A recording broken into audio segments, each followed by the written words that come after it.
Halo Bunda, selamat datang di aplikasi Pika, aplikasi kelas ibu hamil.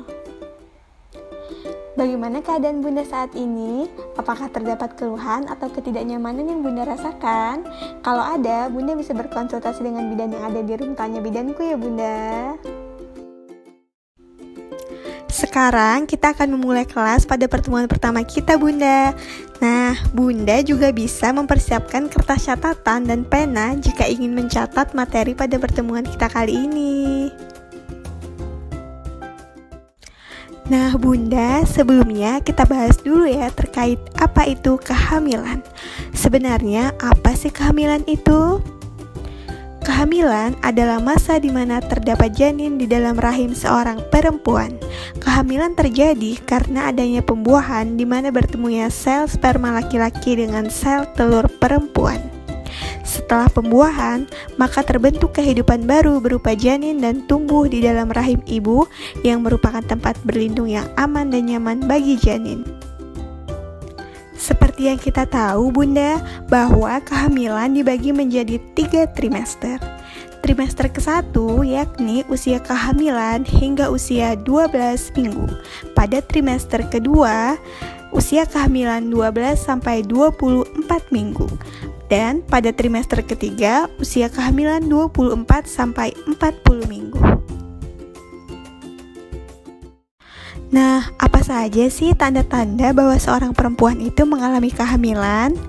Tanda bahwa seorang perempuan mengalami kehamilan yakni terlambat haid paling sedikit 1-2 minggu berturut-turut, walaupun terkadang ada bercak darah. Untuk lebih memastikan hamil atau tidaknya, maka Bunda dianjurkan untuk memeriksakan diri ke bidan ataupun dokter. Dan bila dilakukan tes kehamilan, maka akan didapatkan hasil yang positif. Seorang wanita yang sudah dipastikan mengalami kehamilan tentunya akan mengalami perubahan tubuh selama kehamilan. Apa saja perubahan tubuh selama kehamilan? Di antaranya perubahan pada payudara. Payudara dan puting jadi lebih lembut sekitar 3 minggu setelah pembuahan terjadi, ketika terlambat haid sekitar 1 minggu.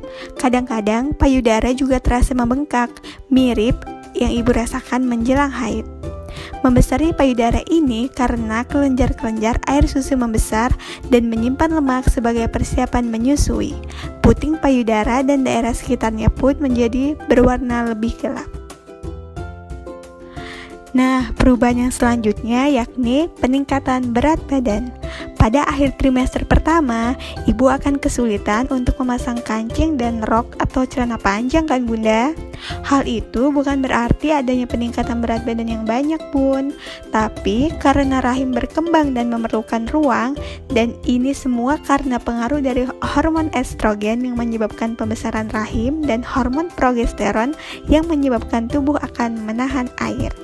Penambahan berat badan selama kehamilan. Pada kehamilan trimester 1, berat badan akan bertambah 1,5 sampai 2 kg. Pada trimester kedua, berat badan akan bertambah 4 sampai 6 kg. Dan pada trimester ketiga, berat badan akan bertambah sebanyak 6 sampai 8 kg. Perubahan yang ketiga yakni perubahan pada kulit. Keadaan ini sebenarnya disebabkan oleh adanya kelebihan pigmen pada tempat tertentu Bun, seperti pada kedua pipi dan sekitar hidung, sekitar puting susu, areola mamae, dan di atas tulang kemaluan sampai pusar yang biasanya akan menghilang setelah melahirkan. Selain mengalami perubahan fisik, ibu hamil juga biasanya mengalami perubahan psikologis atau mental selama kehamilan. Ibu hamil dapat mengalami perubahan mental biasanya berupa emosi yang labil, di mana lebih emosional, sedih, takut, khawatir. Nah, perlu diingat ya Bun, perubahan ini tidak sama derajatnya pada semua ibu hamil. Pada trimester 1 biasanya penurunan kemauan seksual karena lebih letih dan juga mual. Perubahan suasana hati seperti depresi atau khawatir, serta khawatir akan penampilan fisik yang akan menjadi tidak menarik. Pada trimester kedua, perubahan psikologisnya biasanya Bunda lebih bisa menerima keberadaan janin dalam rahimnya karena gerakan janin mulai terasa lebih kuat. Selain itu, Bunda lebih memperhatikan kondisi janin dan diri Bunda terutama mengenai kesehatan. Nah, pada trimester ketiga nih, biasanya Bunda muncul perasaan takut dan campur bahagia karena mendekati persalinan, serta kekhawatiran akan kondisi kesehatan dan fisik janin, dan khawatir akan tugas setelah menjadi seorang ibu. Namun, perlu diingat ya Bunda, bahwa perubahan fisik maupun mental atau psikologis ini tidak sama derajatnya pada setiap ibu hamil. Atau tidak semua ibu hamil akan mengalami perubahan-perubahan tersebut. Dengan kondisi-kondisi tersebut, sebenarnya ibu hamil sangat diperlukan pengertian dan dukungan dari suami maupun anggota keluarga. Perubahan-perubahan fisik yang tadi sudah kita bahas tentunya akan sangat erat kaitannya dengan keluhan yang sering dialami oleh para bunda selama kehamilan. Biasanya keluhan pada kehamilan muda yaitu mual, muntah, pusing, dan lemas. Lalu keluhan pada kehamilan tua, biasanya bunda akan merasakan nyeri pinggang, kram kaki, pembekakan di kaki, wasir atau ambeien, serta keputihan. Keluhan-keluhan yang terjadi pada kehamilan muda seperti mual, muntah, pusing, dan lemas biasanya terjadi pada awal-awal kehamilan saja Bun, dan biasanya juga terjadi di pagi hari. Keluhan yang biasanya dikeluhkan oleh para bunda yakni nyeri pinggang. Kehamilan juga mempengaruhi keseimbangan tubuh karena cenderung berat di bagian depan. Untuk menyeimbangkan berat tubuh, maka bunda akan berusaha untuk berdiri dengan tubuh condong ke belakang. Oleh karena itulah, bunda akan merasakan nyeri di bagian pinggang. Cara mengatasi nyeri pinggang diantaranya, yakni bunda bisa melakukan senam hamil atau berjalan kaki sekitar 1 jam sehari. Ketika berdiri, usahakan tubuh bunda dalam posisi yang normal, yaitu tegak lurus dengan bahu ditarik ke belakang. Saat tidur, bunda sebaiknya berbaring miring ke kiri. Posisi seperti ini memungkinkan aliran darah dan makanan ke arah plasenta berjalan dengan normal. Akan lebih baik lagi bila bunda meletakkan bantal di antara kedua lutut. Jagalah sikap tubuh bunda saat duduk dengan punggung selalu tegak lurus dan tidak dibungkukkan. Hindari duduk terlalu lama karena punggung akan merasa lebih lelah. Atasi dengan cara meletakkan kepala di atas meja selama beberapa waktu. Lalu cobalah untuk merenggangkan bagian belakang leher. Ganjal leher punggung dengan bantal yang empuk. Dengan begitu, tulang belakang juga akan selalu tersangga dengan baik. Jangan berdiri terus-menerus dan untuk waktu yang lama ya bunda. Pada saat mengambil sesuatu di lantai misalnya, usahakan juga untuk berjongkok secara perlahan dengan punggung ke dalam keadaan lurus. Kemudian baru mengambil barang tersebut dan setelah itu berdiri secara perlahan-lahan. Keluhan-keluhan yang sering dialami oleh para bunda selama kehamilan yang selanjutnya pada kehamilan tua biasanya yakni kram kaki. Kram kaki banyak dikeluhkan oleh para ibu hamil, terutama pada trimester kedua. Bentuk gangguan berupa kejang pada otot betis dan otot telapak kaki. Kram kaki cenderung menyerang pada malam hari selama 1-2 menit.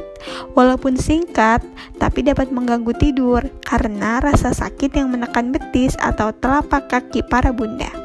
Hingga kini, penyebab kram belum diketahui pasti.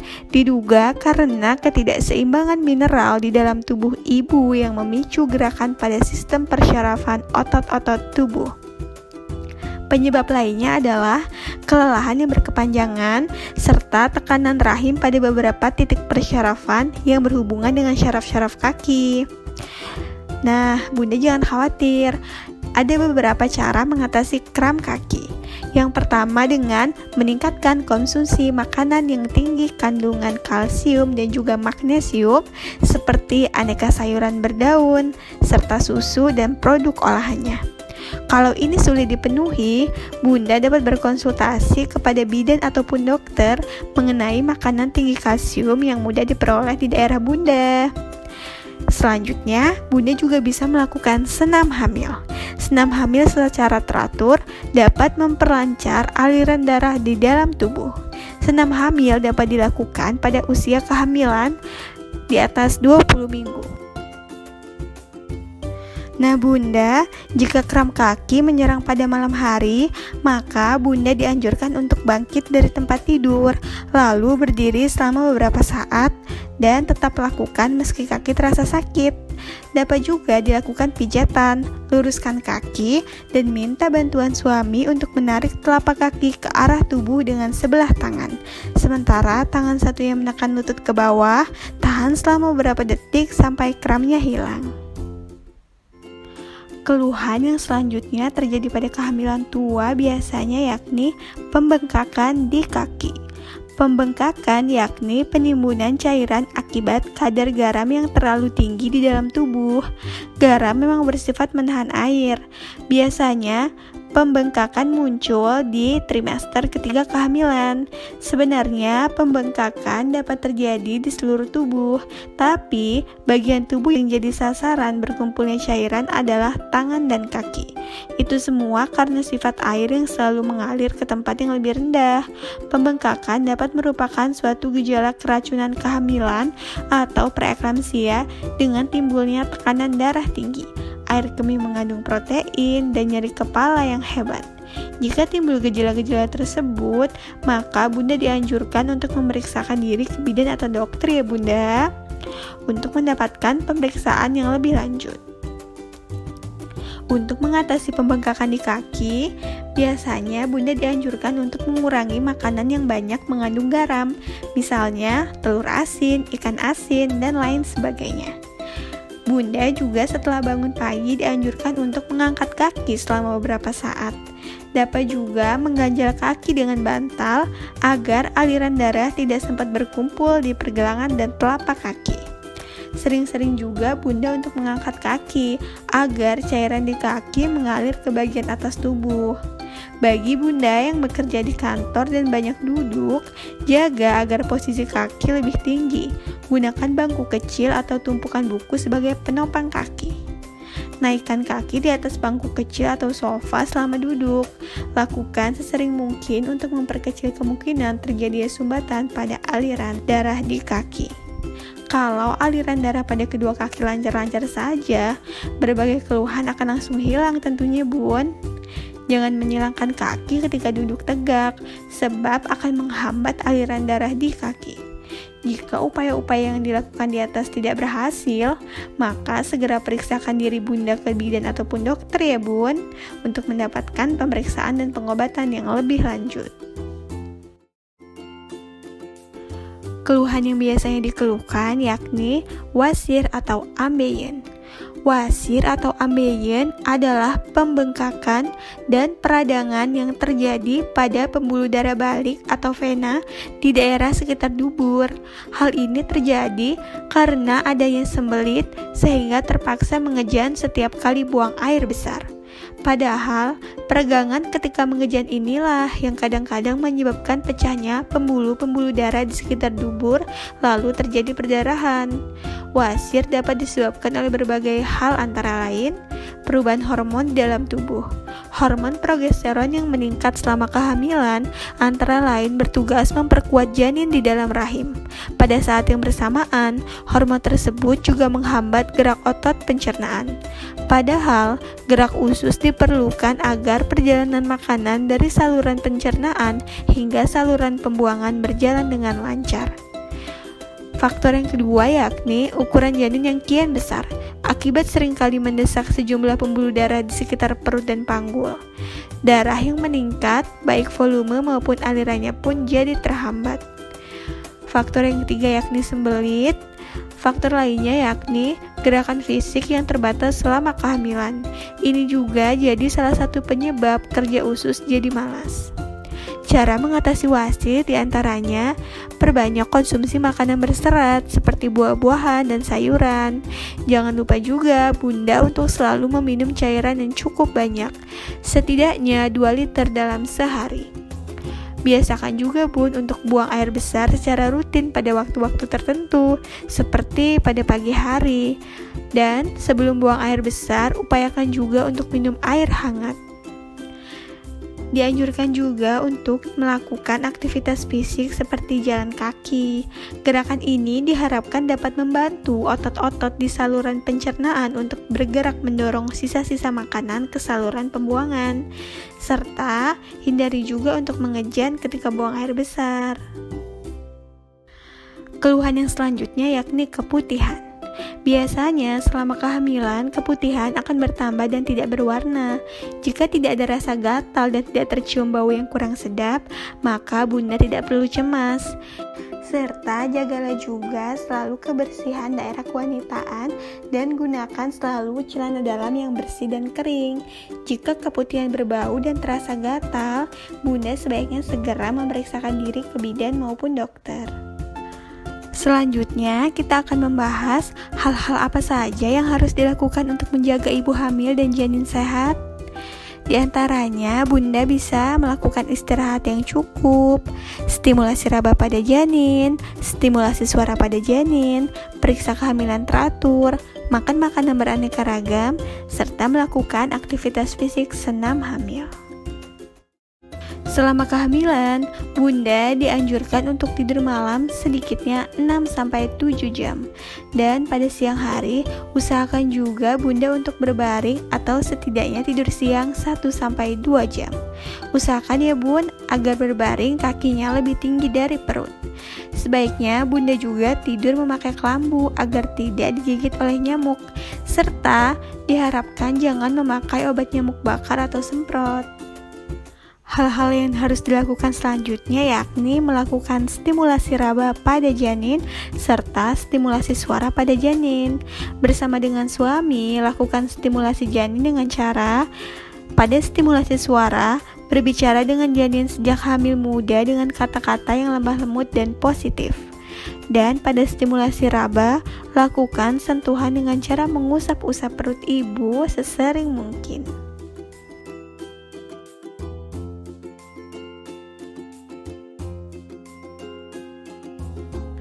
Stimulasi atau rangsangan yang datang dari lingkungan di luar janin penting bagi perkembangan otak. Stimulasi otak dilakukan pada masa kehamilan yang bertujuan meningkatkan kecerdasan bayi yang akan dilahirkan. Sejak masih dalam kandungan, janin sudah menerima stimulasi sederhana yang dapat mendukung kecerdasan otaknya kelak. Stimulasi dapat dilakukan secara rutin karena setiap kali anak terstimulasi, maka akan terbentuk sinaps baru sebagai respons stimulasi tersebut.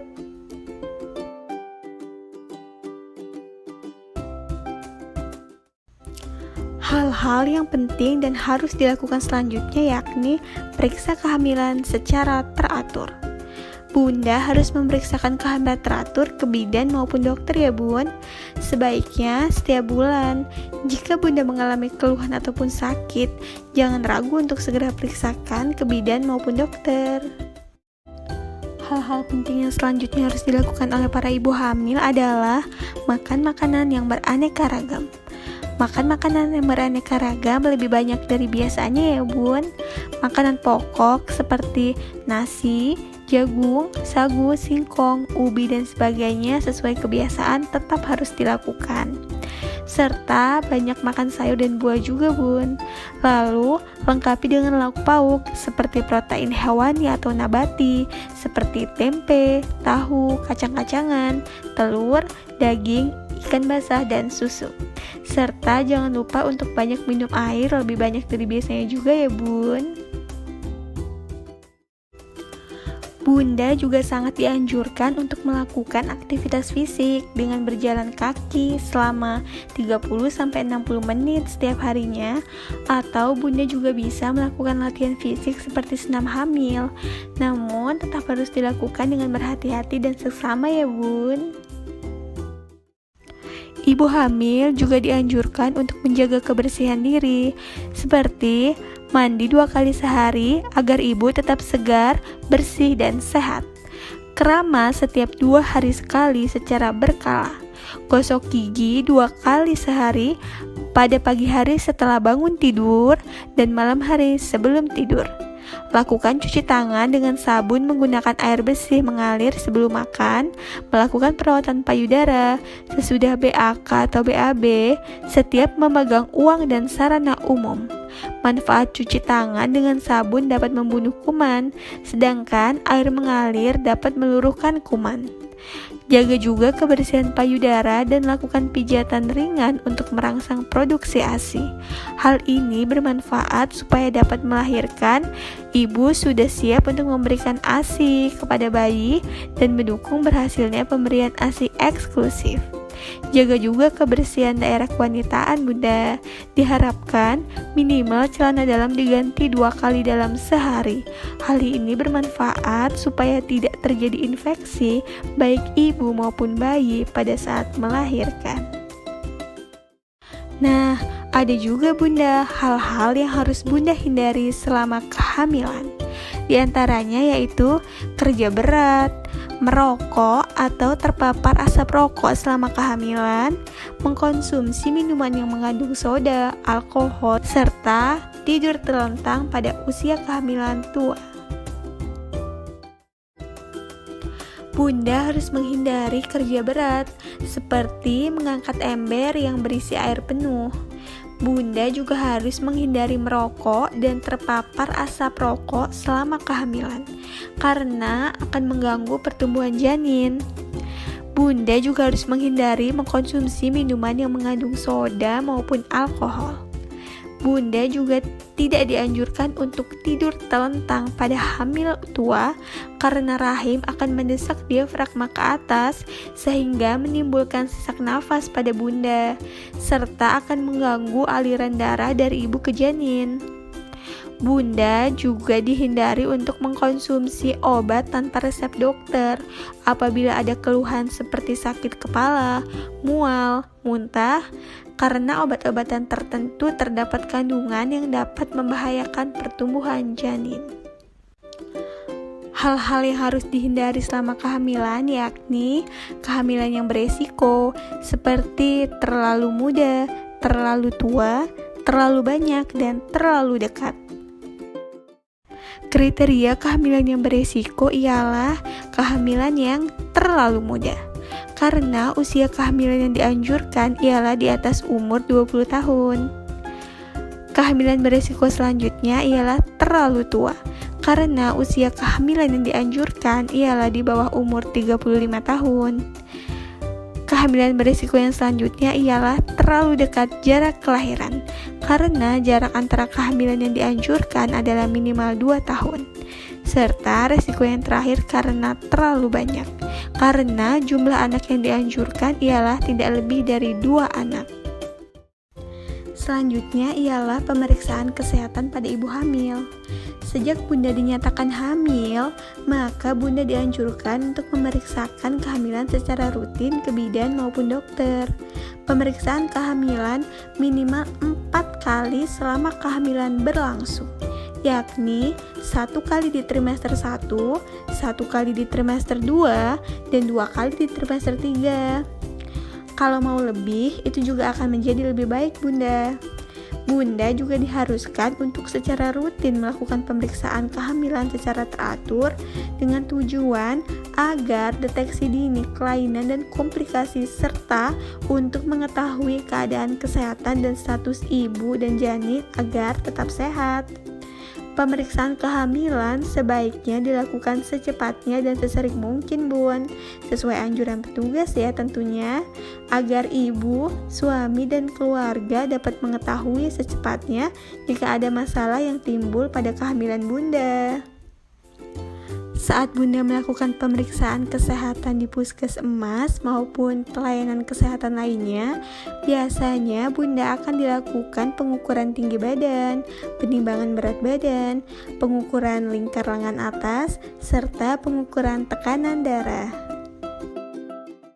Selanjutnya, bunda juga akan dilakukan pengukuran tinggi fundus uteri dan juga denyut jantung janin. Selain itu, apabila tes laboratorium diperlukan, bunda juga akan dilakukan pemeriksaan tes laboratorium.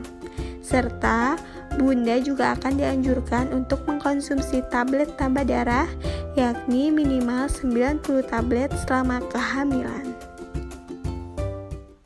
Pemeriksaan lainnya adalah Bunda akan dilakukan screening apakah Bunda sudah mendapatkan imunisasi tetanus toksoid. Apabila Bunda belum mendapatkan imunisasi tetanus toksoid secara lengkap, maka Bunda akan dilakukan imunisasi tetanus toksoid. Pemeriksaan yang selanjutnya adalah temu wicara dan konseling. Bunda akan bertemu dengan bidan maupun dokter untuk membicarakan bagaimana keadaan Bunda serta berkonsultasi mengenai keadaan Bunda selama kehamilan dengan tenaga kesehatan. Selanjutnya kita akan membahas mengenai hubungan suami istri selama kehamilan. Sebenarnya kehamilan bukan menjadi penghalang untuk beraktivitas seksual. Senggama boleh dilakukan selama kehamilan dalam keadaan sehat. Tidak ada batasan waktu untuk saat yang tepat untuk bersenggama selama kehamilan. Asalkan kehamilan dinyatakan tidak memiliki risiko apapun, maka boleh untuk dilakukan senggama.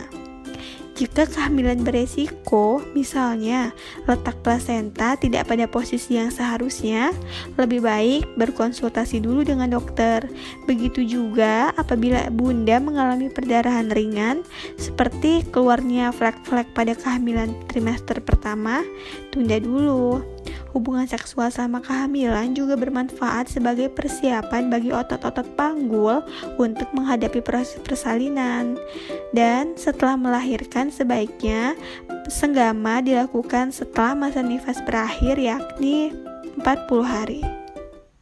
Selanjutnya, kita akan membahas mengenai mitos dalam kehamilan yang berkembang di masyarakat. Mitos yang pertama ialah ibu hamil mengurangi makan supaya bayi tidak menjadi besar. Itu salah besar ya bun. Justru ibu hamil sangat perlu untuk makan 1 piring lebih banyak dari biasanya, karena untuk pertumbuhan dan juga kesehatan janinnya. Mitos yang kedua ialah ibu hamil tidak boleh makan udang, cumi, gurita, ikan laut karena dipercaya akan mempersulit kelahiran bayi. Wah, ini juga salah besar bun. Justru makanan-makanan tersebut merupakan sumber protein yang kaya akan mineral seperti kalsium, yodium, dan lain sebagainya, yang tentunya akan sangat diperlukan untuk pertumbuhan tulang dan otot janin. Nah, bahasan kita yang terakhir yakni mengenai rencana persiapan menghadapi persalinan.